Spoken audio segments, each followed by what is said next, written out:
Welcome to another amazing episode of Raising Private Money. I'm Jay Conner, your host, also known as the Private Money Authority, and it's on this show that we talk about how to raise private money without even having to ask for money. Well, as you know, I have amazing guests that join me here on the show. I pick their brains as to how they raise private money. Well, my guest today, believe it or not, has raised over $30 million in private money so far. And back in 2015, he actually decided to leave his corporate job, the 9 to 5, hustle and bustle. And since that time, he has already he's already secured over 500 real estate deals. And since he started doing this, he's living his best life outside of that 9 to 5 corporate rat race. He also has a podcast. It's called The Wake Up Call.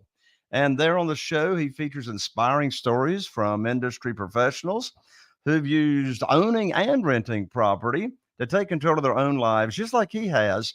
He also shares tips, tricks, and valuable insights into all things financial. Well, in just a moment, you're going to meet my very special guest, Mr. Paul David Thompson, right after this. If you're a real estate investor and are wondering how to raise and leverage private money to make more profit on every deal, then you're in the right place. On Raising Private Money, we'll speak with new and seasoned investors to dissect their deals and extract the best tips and strategies to help you get the money, because the money comes first. Now here's your host, Jay Conner. Well, hello there, Paul, and welcome to the show. I got to say, that's about to be the best introduction I've ever had. You think so? Well, you Yeah. see, it's easy to do a good introduction when you got a great guest. Thank you. And yes, Paul, you and I go all the way back to Quest Trust events where we've met before. Yep. I love Quest Trust. If you're listening to the show right now, Quest Trust, in my opinion, has got the best, hands down, best customer service and service of any self-directed IRA company that I've worked with. I've got 47 private lenders, and those that are using their retirement funds, which are over half of them, to loan us money on our deals, they all got their accounts at Quest Trust because I recommended they go there. But Paul, you've raised over $30 million in private money, for goodness sakes. You're ahead of me, my friend. You're ahead of me. Of course, I wouldn't know what to do with $30 million. I got 47 private lenders, $8.5 million that I just rotate from, property to property to property on the funding of it. But it's been my experience, at least in my own personal experience, there was something, quote unquote, there was something that happened out of the blue, not by my design, not by my desire, that triggered me starting to raise private money. My first 6 years, I relied on local banks. That's all I knew to do. And then I lost my line of credit. I had to find a better, quicker way to fund my deals. I didn't know anything about private money, self-directed IRAs, or anything the first 6 years until I was forced into finding another alternative. What is your story? What is it that happened? Maybe you did it intentionally. I don't know. But what happened to where you started raising private money instead of using institutional money? That's a really interesting question, because when I first started, I didn't have just a whole bunch of money to begin with. And I had a little bit. I had just enough to be dangerous.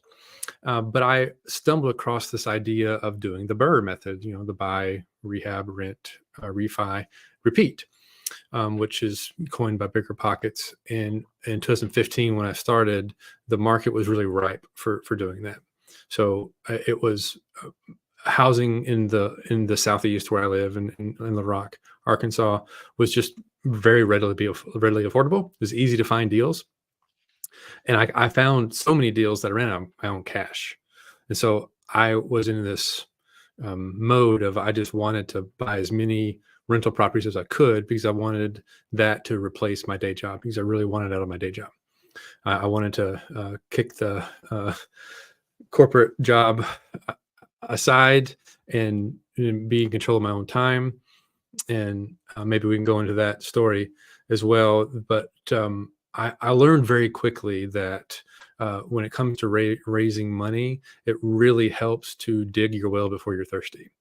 And so I Now, wait a learned, minute, wait a minute, wait a minute. You said dig your well before you're thirsty. So is that the same thing and means get the money raised first? yeah, Let me tell you yeah, something, Paul. You are far but don't lose your train of thought because I know you're on sure. a roll, but you are far there's not many of us around that actually dig our well before we're thirsty. Yeah, You know what drives me stupid crazy, Paul? You know what drives me stupid crazy? tell And I me. know you've heard it like I've heard it 1,000 times. They'll get up there, the gurus will get up there on the platform Mhm. and they'll say, quote unquote, "Oh, just get the deal under contract. The money will show up." You ever heard that? Oh yeah, many times. Yeah. And I want to go, where is the money going to show up? Is it just going to Mhm, like rain out of clouds? You know, mhm, it drives me stupid. I was either a guest or hosting a podcast, Paul, not too long ago. And me and the other fellow, we were having this conversation. I said, "Tell me, why in the world do they teach that stupidity?" He says, "I can tell you mhm, why they teach that stupidity, because they're selling a course on mhm. how to find deals, and they ain't going to teach you nothing about raising money." Right, right. Anyway, back to you, Paul. I'm sorry I interrupted you. Go ahead. So dig No, your that's well and first. yeah, you want to basically develop your relationships, and this is the relationship business. And so when you do get that deal under contract, it's so much easier to figure out how to actually build your capital stack on a single family or a commercial deal when you have people who are expecting the call, where you've already planted the seeds that, hey, this is the business I'm into, this is the kind of thing I'm doing. I don't have a deal right now, but when I do come across something, would you want to hear about it? And that's kind of usually the conversation that I have. I don't really raise money as I establish relationships. And Man, you and I align like perfectly.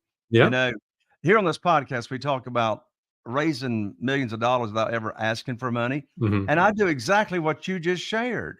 Hmm. I teach in my program. I put on what I call my teacher hat, right? I Okay. put on my teacher hat. All 47 of my private lenders never even heard of private money Right. until I put on my teacher hat Right. and told them the deal. And desperation's got a smell, right? It does. And so I never talk about a deal that I've got in that initial conversation. I do Mm. exactly what you just said. Establish the relationship as far as they're interested. And like you just said, I got a deal to fund. I don't call them up and ask them if they want to do the deal. That's the most stupid question I could ask them. I give them the great news phone call. I can now put your money to work. And you know what? If they've moved their retirement funds over to a self-directed IRA company, at my advice, they ain't making no money until I put their Right. money to work. I'm ethically bound to use it. Anyway, I'm so glad you said that. Go ahead. Yeah, we're on the same page, aren't we? Like 100, maybe 1,000%. Well, I'm sure there we'll find something that we can argue about.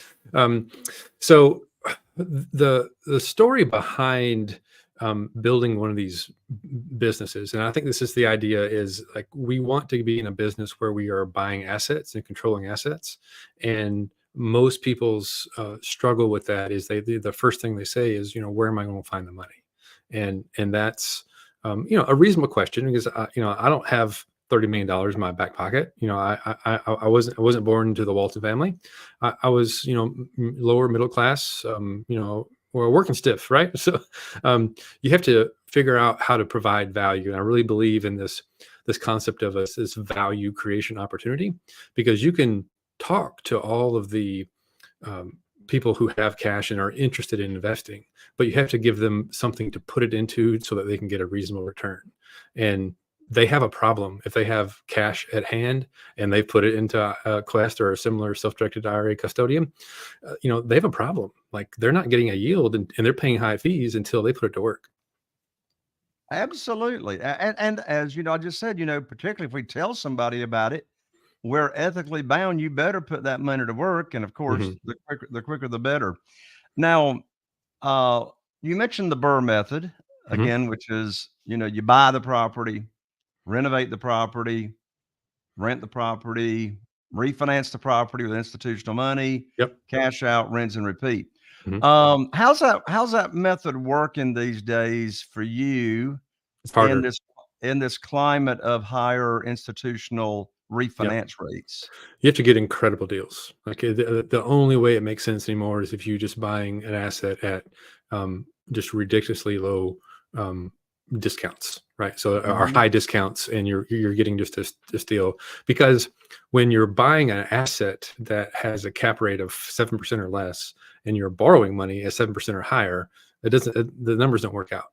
There's Right. just no, like, especially when you're financing the whole thing, like it Mhm. doesn't work, right? So you have to buy, you can pay high interest rates on the front end for a short term if you are really confident that you can create value in the asset to force appreciation, improvement, management, or do an improvement, or whatever your business model is, so that on the back end you can get into the institutional debt. You just got to be really careful that you're not buying into an asset and getting trapped into a short term high rate interest that you can't get out of. Like that's the risk with that strategy. Right. Do you have a preferred strategy in today's market? For me, I'm buying. It's commercial assets, but I love seller financing. And right now, there is a huge transfer of wealth. The silver tsunami, we've heard about it. There are 10,000 baby boomers retiring every day. 19% of them own some sort of business. I don't know what percent of them own real estate, but a bunch of them do. And they need to transfer that asset to something, and they're ready to retire. And with the prevailing interest rates in today's market, the idea of having a seller financing conversation is so much easier than it was 3 or 4 years Interesting. Well, this is Raising Private Money podcast, but let's detour for a moment. ago. Okay. Let's talk seller financing for a Mhm. moment. How do you have a conversation with a seller? I mean, 30,000 foot view here, but Sure. what's that conversation sound like when you're talking to, of course, to get seller financing, you got to be talking to a for sale by owner. That's like the only place you're going to get it that I know of. Mhm. What's that conversation sound like? How do you approach the subject? How do you talk in terms that a layman would understand that's never considered seller Yeah. financing? And how do you make that offer of them carrying back a note Mhm. appealing? Well, it's very interesting. So a lot of these people that I'm talking to, they own small apartment complexes or storage facilities. They own an asset, and in the commercial space, you can get seller financing even through a listed property in a way that you can't with a single family. It's just a different conversation. So When you find to begin with, these are business owners. they are, yeah. This is not Mr. Homeowner or Miss Correct, Homeowner. correct. These are some mom and pop landlords typically. So you already got a different audience. For sure, for sure. Yeah. Right. So go And they ahead. have How's an it going? interesting problem, right? They're about ready to retire, or they are retiring, and they have cash flow, and they want their cash flow. They want the cash flow to live off of, but they don't want the work to manage it anymore.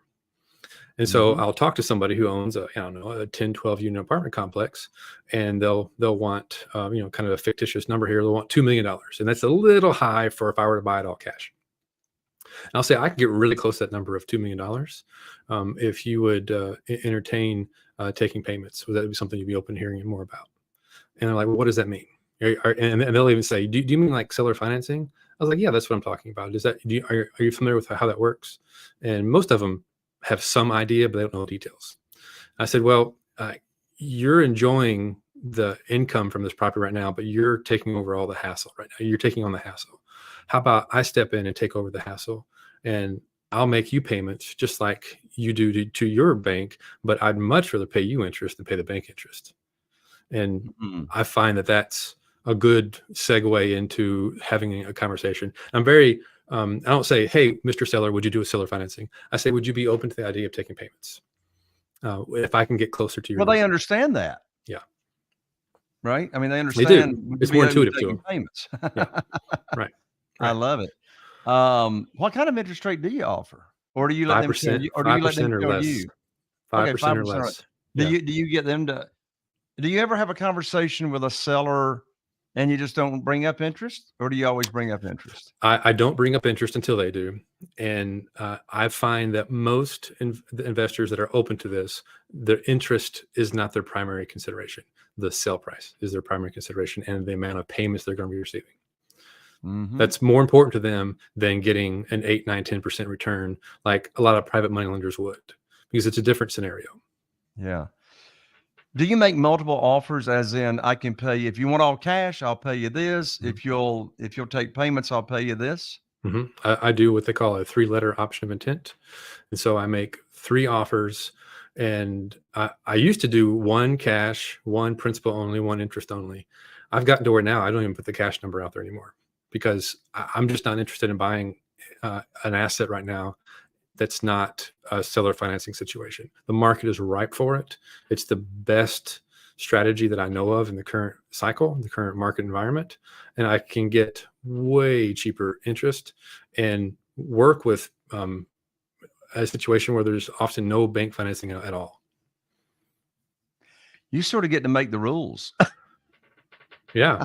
And all you got to do is you and your seller, you're making the rules. Right. Both sides have to agree. But yes, I'm not like, I don't have to wait for an appraisal. I don't have to get all the paperwork that's done. Like the paperwork that we do with the closing, with the seller financing, even when we have the second that's being held by private money, just like with private money lenders, you kind of make the rules because you two are working out the details, and you and your attorney are writing the paperwork. So I'm controlling the details, and the devils are in the details. And if a bank controls the situation, that paperwork is written to their benefit, not yours. When I was borrowing money from the banks, they made the rules, as you said. Mm-hmm.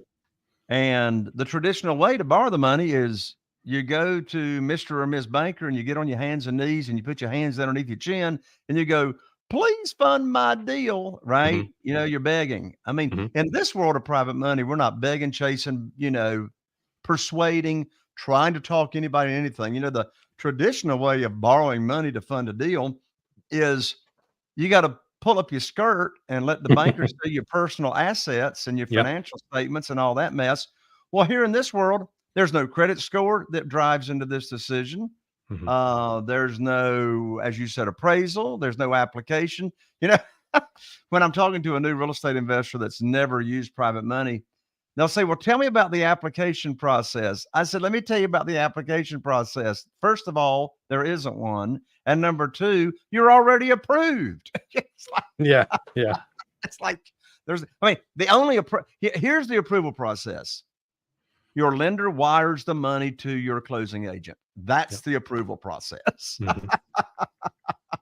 Oh, wow. What a refreshing conversation to be having with you. So let's go back to it was 2015 is when you were still in corporate. You left corporate.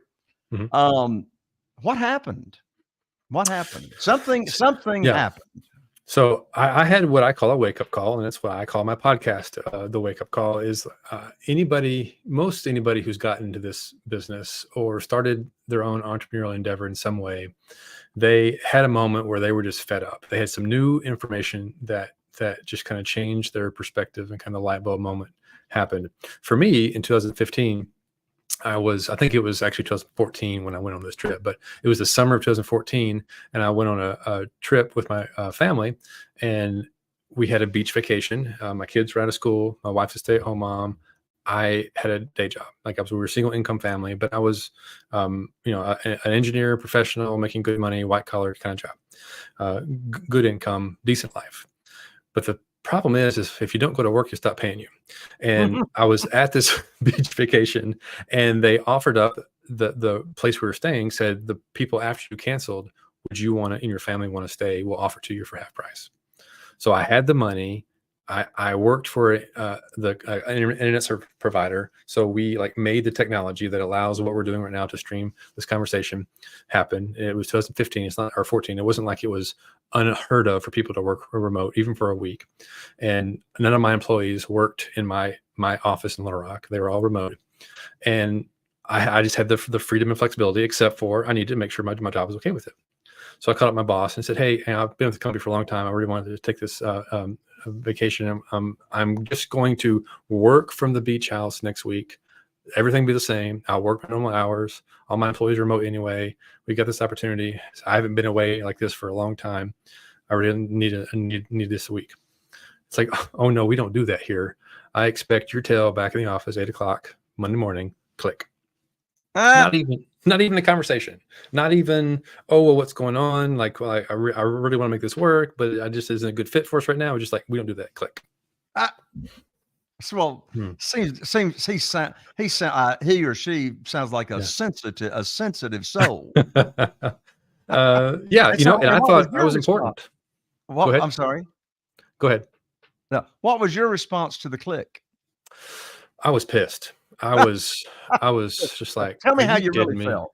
I was so irritated. I mean, I would, but what else? What was I to do? I mean, I was like, I told my wife, she understood, but she was frustrated. My kids were kind of resigned to their fate. And I had this kind of moment where I got in the car the next morning where I had to drive home because I just kind of tucked my tail between my legs and went back to work. I had to, right? Um, and I wasn't in a situation where I could just say, F off, it's like I needed that job. So I swore to myself that I would never be in that situation again. I would never ask permission from my work or my boss to spend time with my family. I was going to flip the script somehow where I was going to ask permission of my family to spend extra time at work. And it took me a while to build that, but that's when I said, I've got to figure out something. And after quite a bit of soul searching and some researching, I realized that real estate might be a path for that. You didn't read Rich Dad Poor Dad, did you? I have, what's funny is I read that before and it did not have that that No light moment bulb. that No light bulb. people have. I wish I had I wish it had of because I'd have started this earlier. That's really the only regret I have in this business is I didn't start earlier. I got you. Now, so you love the Burr method. Mm. In today's market, you got to buy them really, really at deep discounts, like you Yep. talked about. So, you hear sometimes people saying, "Well, I'm not so interested in being a landlord because I don't want to have to deal with tenants and Mhm. toilets." I know you've heard that 1,000 times. Yep. And so, how about share some tips on how to be a successful landlord to where you're running it and that business ain't running you? Hmm. So a whole big important lesson to realize when you get into business, and in this case, real estate and being a landlord, is do you want to be an active business operator or do you want to be a passive owner of a business? And I realized that my end state was I wanted to be an investor, not a business operator. I'm fine being a business owner and I'm fine being an investor, but I didn't want to always, forever and always be an employee in my own company.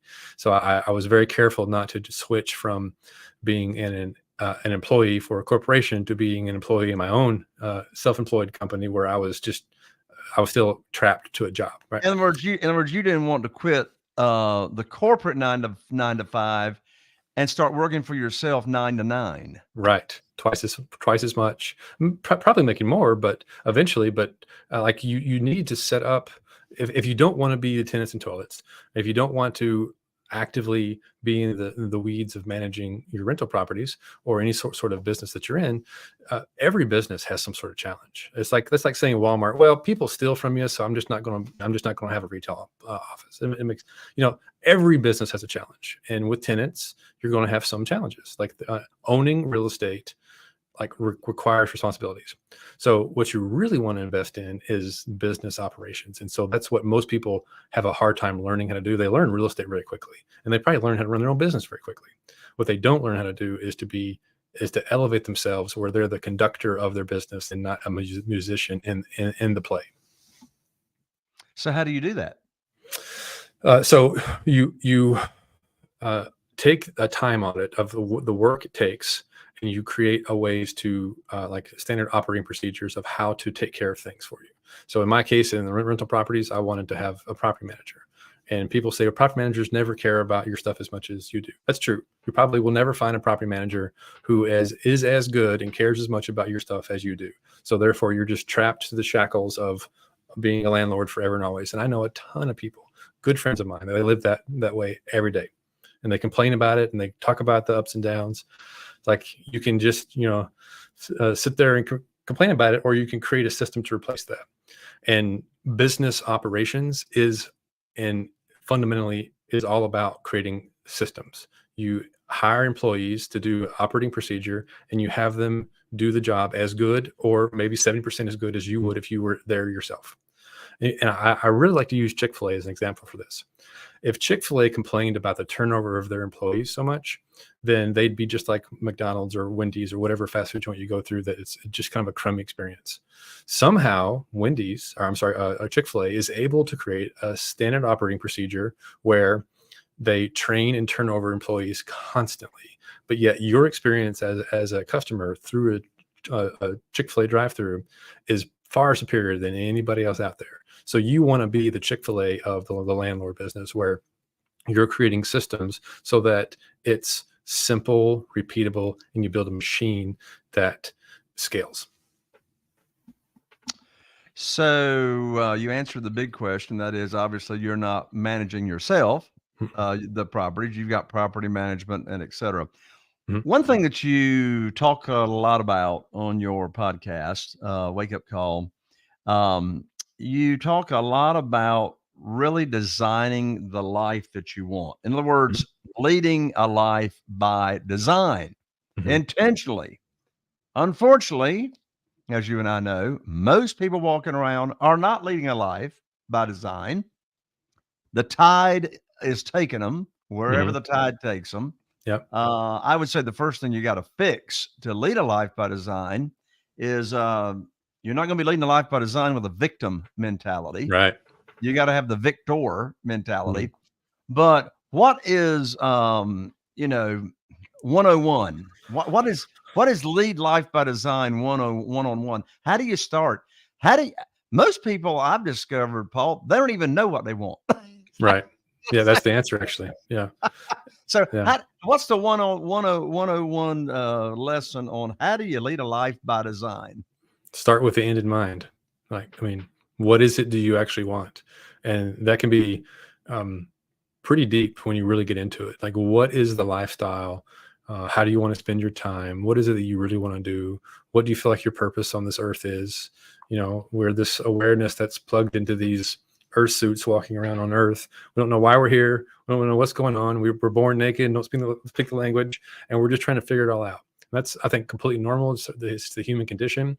And then you get wrapped up into the economic forces and the socioeconomic powers that are, and you lead life by default. Like, you just follow the pattern that the people ahead of you gave you. And they probably meant well. Like, they're trying, the people who raised you and the teachers at school, they did the best they could for you, like, given what they knew. And so now you need to do the best that you can do. And the best that you can do for yourself is to realize that you're the instrument of improvement. Like, if you want to make things better, then you have to invest in yourself and figure out what the possibilities are. And that's the kind of the wake up call for me, just like realizing with new information hits you, circumstances or reading a book or whatever, you're like, oh, things can be different.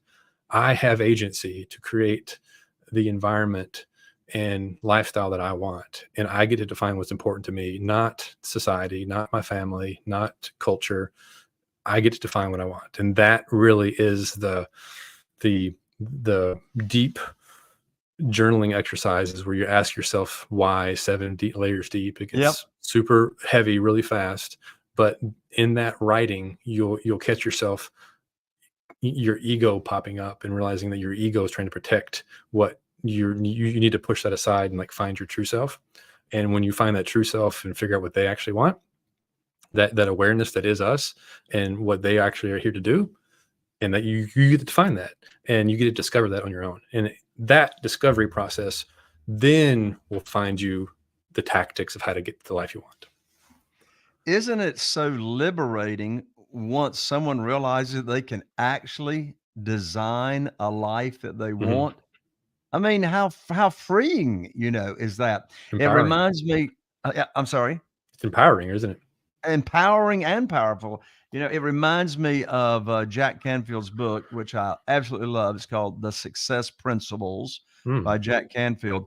There's 69 success principles in his book. And the very first one, which is the foundation for the other 68 success principles, is you must be 100% responsible Yeah. for everything that happens in your life. Mhm. I love his formula that I don't have time to share here on the show. But with that, I know, Paul, you work with business professionals that you consult with. You work with them on designing their life. Mhm. You work with them on teaching them battle tested in the trenches stuff you've actually done in your Mhm. business. How can people connect with you, learn about how they could learn from you, Mhm. and continue this conversation? The best place to find me is on my personal website, pauldavidthompson.com. And that's where you can get onto my newsletter. You can find out all my handles are there. Like I think we can go through them here if we want to, but they're long. They're all some version of Paul David Thompson. I have the curse of a common name, so I had to use all three of them.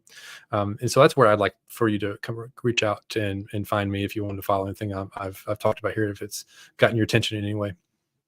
If you're listening here to the show, go to www.pauldavidthompson.com.